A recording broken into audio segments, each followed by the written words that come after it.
Hi, my name is Lysha. During the COVID-19 lockdowns in 2021, I had the vaccine. However, I began to experience thunderbolt headaches. They occurred in the middle of prayer altar and cell worship on Zoom.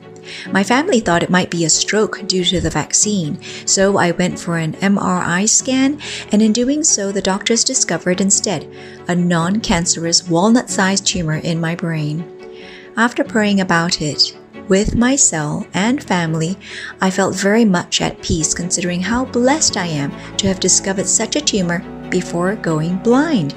You see, this sort of tumor doesn't cause headaches, but rather it causes blindness if allowed to grow big enough, as it sits right between my optic nerves. My cell created a firewall prayer chain involving my family, friends, and even our students from the refugee school.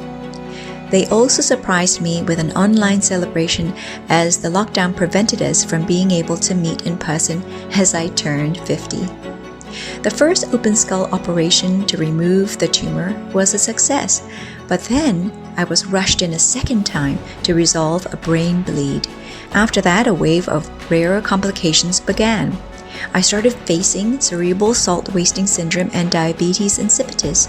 My body lost control of the ability to maintain salt and retain fluids.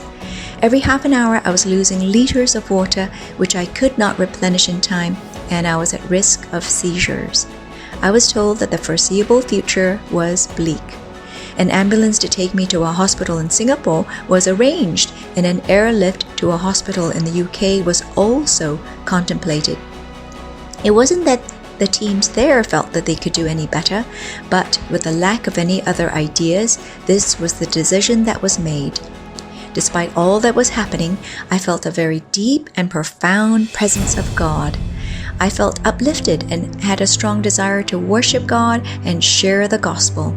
I chatted and prayed for friends and pre-believers about God's love. When it came time that I had to leave the hospital for another one in Singapore, it suddenly dawned on me that I should perhaps ask God for a cure for my condition. You see, with so many loved ones praying for me, I felt it was selfish of me to pray for myself.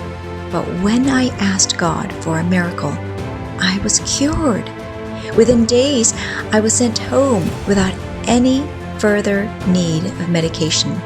So now when I run my fingers over my scar, I know that God healed me with the tenacious prayers of myself, family and friends, and the grace of God.